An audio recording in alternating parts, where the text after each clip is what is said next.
El no comprender que la sociedad son sus comunicaciones y que en el sistema de las comunicaciones tiene vigencia el principio de doble contingencia,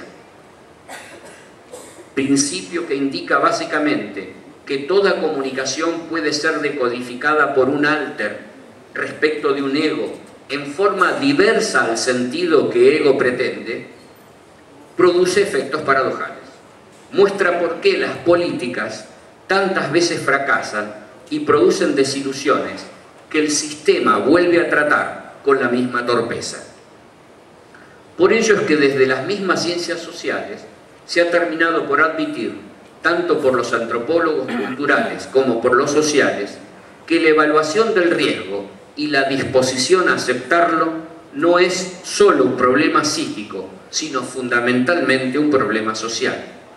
Uno se comporta, dice Luhmann, tal como lo esperan los grupos de referencia relevantes, o tal como ha sido socializado, lo cual quiere decir, no se comporta como las normas que pretenden esta razón de la modernidad le dicen que hay que comportarse. Por eso propongo hacer aparecer aquí otra dimensión de la personalidad que la modernidad obliteró, separó, excluyó. Obliteración que la marca y que nos obliga a pensar sobre nuestro obrar actual. En efecto, en la modernidad la sociedad es un agregado de individuos vinculados por contratos de los que participan racionalmente, según la misma noción de razón que calcula de la que venimos hablando. Esta fue la razón hobbesiana, tanto como la rusoniana. Apenas Hume parece rechazar la idea, hasta como idea reguladora.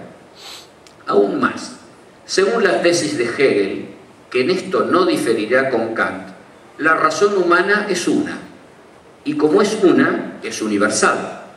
Pero para Hegel la realización de la razón se da en la comunidad y en el desenvolvimiento de la historia. Por ello el espíritu absoluto, por definición, es también uno, y habita en cada oportunidad histórica en un pueblo, de donde se sigue que la razón de ese pueblo, en su oportunidad histórica, es la razón del mundo. Por eso es que en la visión de Hegel, la comunidad cobra un sentido para la realización del individuo, que no tiene en la de Kant. Esto, además, si se quiere, está presente también en la lógica de Pablo, que vence a la de Pedro cuando proclama que el Evangelio es también para los gentiles, no solo para los judíos. Por eso, tenemos que volver a recordar que la máscara del teatro griego era la que le atribuía la personalidad al personaje. Por eso la máscara griega poseía enormes dimensiones, para hacerla más visible al público y para que junto con los zancos el actor pudiera representarse como proporcional ante las diferentes filas de asientos, las que colocadas en distintos puntos cardinales y alturas producía, como es obvio, diferentes puntos de vista. Más aún, las máscaras del teatro servían de megáfono, aumentando la voz del actor para hacerlo escuchar. Por último, last but not least, las máscaras permitían al actor interpretar varios personajes. Personalidad es entonces un concepto asociado al de representación. Un concepto que es a un tiempo psicológico, jurídico y teatral. Y todo esto porque es ficcional. Y como diría Hans Weinger en su filosofía del cómo sí, lo ficcional es lo conscientemente falso. En la sociedad moderna, todos los actores son individuos. No se tiene como en Fuente Ovejuna o en Antígona un coro al cual imputar el entorno, la comunidad, lo colectivo. Y la falta de público hace olvidar que todo es ficción. El aislamiento, el ensimismamiento, dota de una cierta ontologización a la personalidad. La persona es la personalidad, que el sistema le atribuye, especialmente el sistema del derecho. Eso que el teatro griego atribuía al coro con la función de hacer vivir lo colectivo y lo democrático en el teatro, confiriéndole personalidad al pueblo, es decir, a un sujeto colectivo, desaparece en la modernidad. Es una dimensión de la personalidad que queda ausente, bloqueada, interceptada por esta razón de la modernidad. En el coro griego encontramos algunos típicos ausentes de la escena general, como las mujeres, por ejemplo, aunque no lleguen tan lejos como para dejarlas estar en las asambleas o en los jurados. En el coro griego tenemos muchas de las metáforas que podríamos encontrar para nuestra contemporaneidad. En la época moderna, el actor se debe diferenciar del público, o más bien olvidarlo. Aquí no hay coro que establezca un puente entre el que porta la máscara y los que se sientan en las gradas.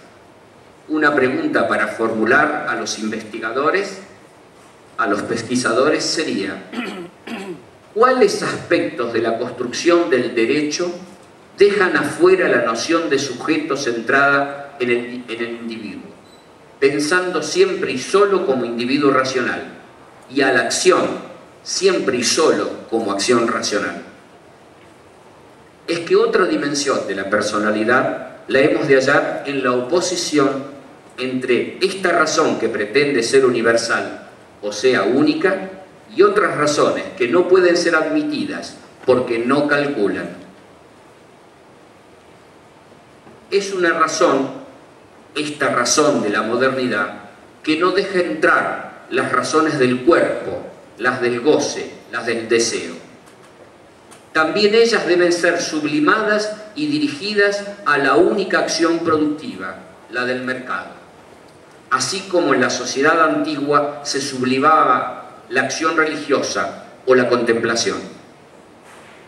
Ayer nomás, y hablo de apenas 72 horas reales, un obispo italiano recomendaba a sacerdotes y fieles volver a las virtudes del ascetismo, abandonar el hedonismo y dirigir las energías hacia actividades productivas.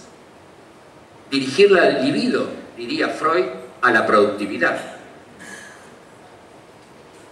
Recomendaba la abstinencia sexual, una tecnología del poder puesta de manifiesto, diría Foucault. El hombre moderno es así escindido de su propio cuerpo y su alma es solo una mente que calcula.